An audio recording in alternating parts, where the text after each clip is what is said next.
ముఖ్యమంత్రిగా ఉన్నప్పుడు ఏం చేసినా చెల్లుబాటు అవుతుంది అని అప్పట్లో జగన్మోహన్ రెడ్డి గారు అనుకున్నారా? ఒక రఘురామకృష్ణరాజు వ్యవహారంలో అప్పట్లో ఆయన బయటకు వచ్చి చెప్పిన మాట, నన్ను చిత్రహింసలు పెట్టారు, ముసుగేసుకొచ్చి కొట్టారు, ఎవరో నలుగురు వచ్చి వీడియో షూట్ చేశారు అనేది. ఇప్పుడు అదే నిజమని తేల్చారు తాజాగా అధికారులు. అప్పట్లో సిఐడి చీఫ్గా ఉన్న సునీల్ కుమార్ అంతా చేయించారు అనేది. అలాగే చంద్రబాబు నాయుడు గారు అరెస్ట్ అయినప్పుడు కూడా రాజమండ్రి సెంట్రల్ జైల్లో ఆయన కూడా చెప్పింది, చుట్టూ సీసీ కెమెరాలు పెట్టించారు, ఇక్కడ నేను ఎలా ఇబ్బందులు పడుతున్నానో చూసి జగన్ అక్కడ పైశాచిక ఆనందం పొందారు అనేది. నిజంగా కక్షపూరిత చర్యలతో పాటు ఇలాగ పైశాచిక ఆనందం కూడా పొందాడు జగన్మోహన్ రెడ్డి అధికారంలో ఉన్నప్పుడు అనే అంశాన్ని ఇప్పుడు ప్రజల్లోకి బలంగా తీసుకెళ్లే ప్రయత్నం జరుగుతుంది. అది ప్రయత్నమా, నిజంగా అప్పుడు వాస్తవ జగన్ నిజంగా అలాంటి చర్యలకు పాల్పడ్డారా? రఘురామకృష్ణరాజు వ్యవహారంలో తేలింది ఏంటి, అధికారులు చెప్పింది ఏంటి, ఇదే అంశం మీద చర్చించే ప్రయత్నం ఏంటి సార్. ముందు RRR విషయం తీసుకుంటే రఘురామకృష్ణరాజు గారి వ్యవహారం ఆయన ముందు నుంచి చెప్పిందే. అప్పుడే చెప్పారు, నన్ను కొట్టారు, చెదగొట్టారు, ఆ కాలుకు సంబంధించి కూడా ఆ గాయం వాళ్ళ చేసింది అనేది. కానీ మరి అప్పుడు ఇచ్చిన ఆసుపత్రుల రిపోర్ట్లు ఇప్పుడు తప్పు అనుకోవాలో లేదంటే ఇది వాస్తవం అనుకోవాలి, ఇది పెద్ద కన్ఫ్యూజన్ ఇప్పుడు అందరికీ కూడా. కానీ ఇక్కడ రిపోర్టే మనం ఫైనల్గా చూసుకుంటే ఆయన చెప్పిందే అప్పుడు జరిగింది వాస్తవమే అనేది.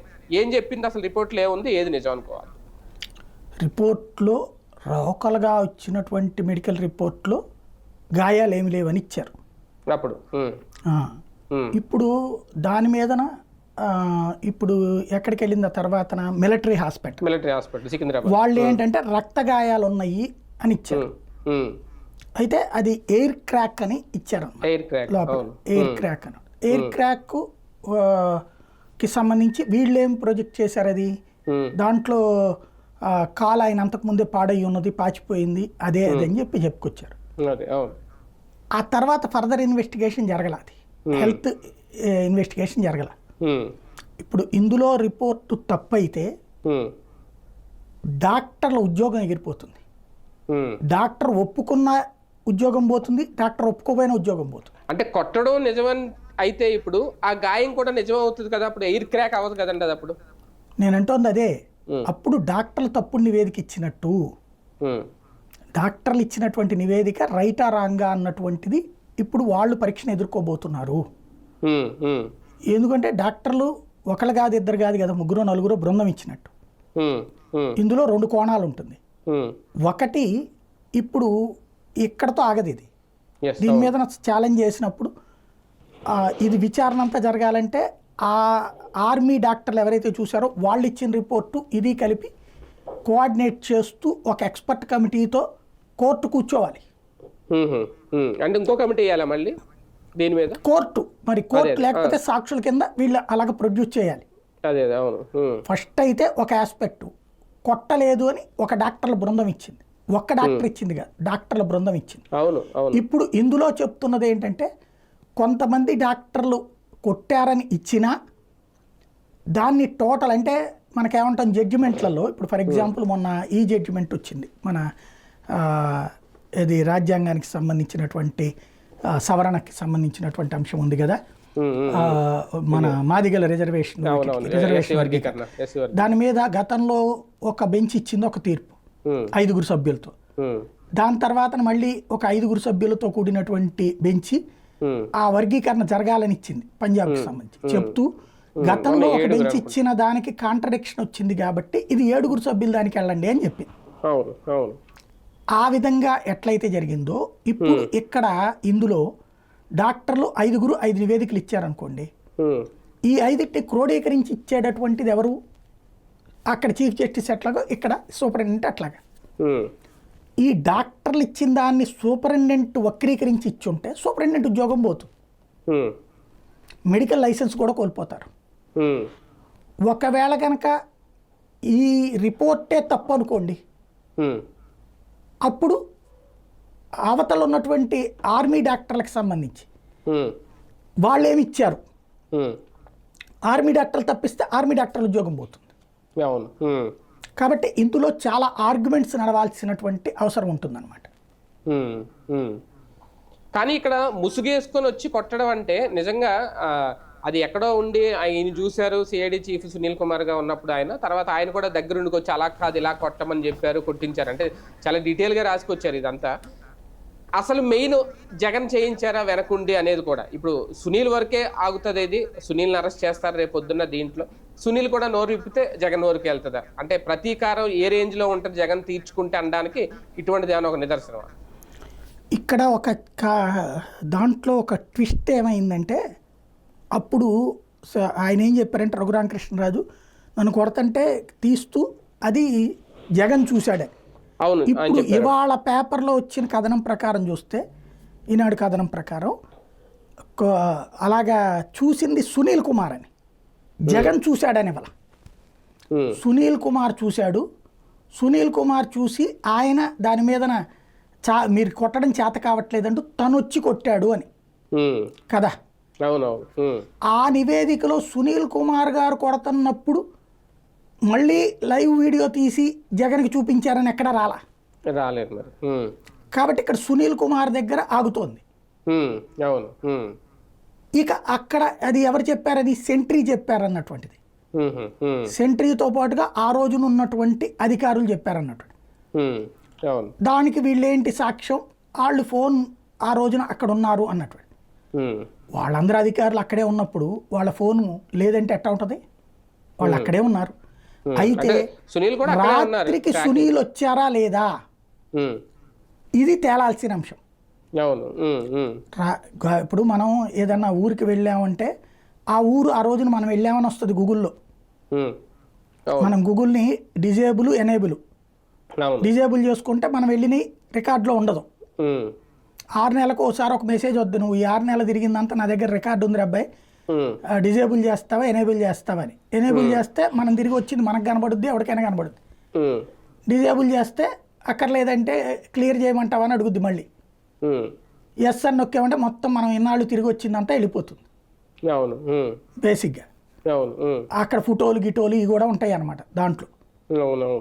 ఇప్పుడు అట్లాగా ఇక్కడ వీళ్ళు ఆ రోజున ఎనేబుల్ అయ్యి ఉంటుంది కదా. కాబట్టి దాన్ని ఏం చేసుకుంటారు వీళ్ళు? టైమింగ్ ఉందా లేదా దాంట్లో మనకి ఇది ముఖ్యం. టైమింగ్ ఉంటుందా?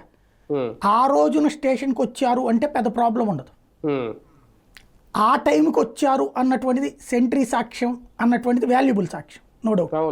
అందులో సునీల్ కుమార్ వచ్చారు, ఇంకో 4గురిని ముసుగులేసుకుని వచ్చారని. వాళ్ళు ఎవరు? అది చాలా పెద్ద ఇష్యూ.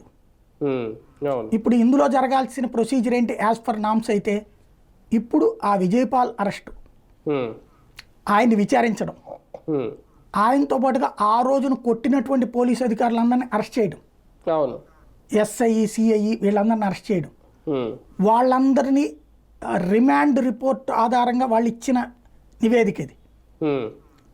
తర్వాత వాళ్ళని మళ్ళీ విచారించడం, పోలీస్ కస్టడీకి తీసుకుని ఆ విచారణలో ఇట్లా చేయించారని చెప్పడం, దాన్ని బేస్ చేసుకుని సునీల్ కుమార్ దగ్గరికి వెళ్ళాలి, సునీల్ కుమార్ని అరెస్ట్ చేయాలి, అప్పుడు ఆయన దగ్గర వాంగ్మూలం తీసుకోవాలి ఎవరెవరు ఆ 4 అన్నట్టు. అప్పుడు ఆ 4గురిని అరెస్ట్ చేయాలి, వాళ్ళ దగ్గర వాంగ్మూలం తీసుకుంటే జగన్మోహన్ రెడ్డి చేయించాడంటే జగన్మోహన్ రెడ్డి పేరు రావాలి.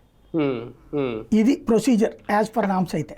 కానీ ఒకటి సార్, ఇప్పుడు రఘురామకృష్ణరాజు గారు ఎమ్మెల్యేగా ఉన్నారు, పైగా వాళ్ళ పార్టీ అధికారంలో ఉంది, ఆయన చేరిన పార్టీ. అయితే ఇక్కడ కీలకం ఏంటి అంటే అప్పట్లో రాజద్రోహం కేసు ఈయన మీద పెట్టింది, ఆ తర్వాత అరెస్ట్ చేశారు, ఈ కొట్టిన ఈ ఎపిసోడ్ ఇదంతా. ఇప్పుడు కేవలం ఆ కేసు నుంచి బయటపడడానికి, కేసు కొట్టేయించుకోవడానికి మాత్రమేనా, లేదంటే ఇక్కడ అధికారులు అలాగే జగన్ని టార్గెట్ చేయడం కూడా ప్రధాన లక్ష్యం? ఆ కేసు జుజుబి అప్పుడే పోయినట్టు అంతేనా యాక్చువల్గా? ఎందుకంటే రాజద్రోహం కొట్టేలేదు కదా సార్? లేదు, రాజద్రోహం కేసే వర్తించదని చెప్పేసింది కదా. అసలు ఈయన కారణంగా రాజద్రోహం కేసుల మీదనే రివ్యూ వచ్చింది అప్పుడు. అప్పుడే కదా రాజద్రోహం అనే కేసే దుర్మార్గం అని చెప్పేసి రాజద్రోహం కేసులు తీసేయమంటే ఇప్పుడు కొత్త చట్టాల ప్రకారం రాజద్రోహాన్ని దేశద్రోహం కిందకి మార్చారు. అంటే రాజద్రోహం అనేది ఆనాడు బ్రిటిష్ వాళ్ళు పెట్టారు పేరు. ఎందుకని? రాజుగారు ఉండేవాళ్ళు, రాణిగారు ఉండేవాళ్ళు కాబట్టి.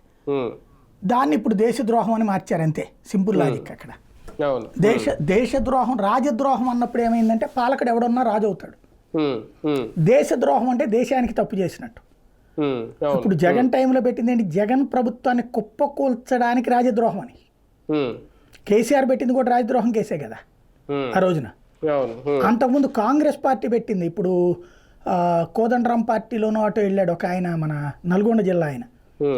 ఈ ఏడాది పాటు కాంగ్రెస్ గవర్నమెంట్ టైంలో రాజద్రోహం కేసు పెట్టారు. అంటే రాజద్రోహం అనేటటువంటి దాంట్లో ప్రభుత్వాల్ని కూల్చడానికి జరిగేది సాధారణంగా నక్సలైట్ల మీద వీళ్ళ మీద పెడతారు రాజద్రోహం అనేటటువంటి. దేశద్రోహం అంటే మామూలుగా టెర్రరిస్టుల మీద పెడతారు. ఇప్పుడు ఈయన మీద పెట్టింది రాజద్రోహం. ఆ కేసులో ఆ సెక్షనే తీసేశారు ఇప్పుడు. కాబట్టి ఆ కేసు లేనట్టే. దాని గురించి కంగారు పడిపోయే అంత క్యారెక్టర్ కాదు రఘురామకృష్ణరాజు. స్ట్రాంగ్ ఇది ఉంది, అతనికి కసి ఉంది. తనని అరెస్ట్ చేయడాన్ని ఆయన అంగీకరించలేదు మనస్సు.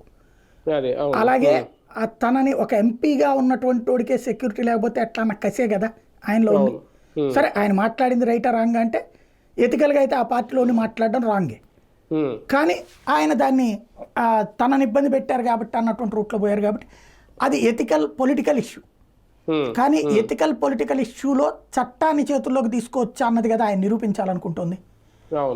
చట్టాన్ని చేతుల్లోకి తీసుకునే వాడిని ఎవరినైనా వదిలిపెట్టద్దని కదా ఆయన మాట్లాడేది. ఇప్పుడు ఆ చట్టానికి సంబంధించిన అంశం చర్చకు వస్తున్నది. చట్టాన్ని చేతిలోకి తీసుకున్నారని ప్రాథమికంగా ప్రూవ్ అయింది. ఈ ప్రాథమికమైన సాక్ష్యాలు దొరికినాయి. ఇంతకుముందు మెడికల్ రిపోర్ట్ అది. ఇప్పుడు వచ్చినటువంటిది దానికి సబ్స్టాన్షియల్ ఎవిడెన్స్. కాబట్టి ఆయన కోరిక తన మీద చేసిన వాళ్ళందరూ జైల్లో ఉండాలని, తనని జైల్లో పెట్టిన వాళ్ళందరూ జైల్లో ఉండాలని, ఇంక్లూడింగ్ జగన్మోహన్ రెడ్డి. అది రఘురామకృష్ణరాజు కసి. కాబట్టి ఆయన దానికోసమే ఎంతకైనా ఎంత ఎక్స్ట్రీమ్కైనా వెళ్తాడు ఆయన. అదే జరుగుతుంది అనమాట. సార్, ఇక్కడ జగన్మోహన్ రెడ్డి గారికి ఒక మెంటల్ టెస్ట్ కూడానా ఇది? ఎందుకంటే ఓకే, ఇది నిజంగా సిఐడి చీఫ్గా ఉన్నప్పుడు సునీల్ కుమారే చూసారా కొడుతుంటే ఆయన వచ్చి కొట్టారా, లేదంటే ఈయన మళ్ళీ జగన్కు చూపించారా, ఆయన డైరెక్షన్లో నడిచిందా అన్నది ఒకటి.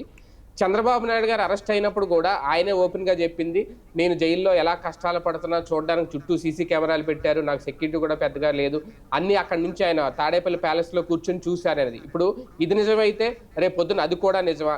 జగన్మోహన్ రెడ్డి ఇలాగా తన ఎవరికై మీదైతే కక్ష ఉందో వాళ్ళు ఇలా అరెస్ట్ చేసి జైల్లో పెట్టి కొట్టించేలాగా పైశాచిక ఆనందం పొందేవారా అప్పట్లో అనేది కూడా ఇప్పుడు రేజ్ అవుతున్న ప్రశ్న.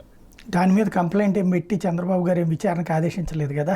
లేదు, విచారణకు ఆదేశిస్తే తెలుసుద్ది. ఈ ఊరికినే చెప్పచ్చును. ఇప్పుడు జగన్ 16 నెలల జైల్లో ఉన్నప్పుడు చంద్రబాబు గారు ఇంట్లో పెట్టుకుని చూసారా? అది మరి అప్పుడు ఆరోపించలేదు జగన్. అదే అనేది.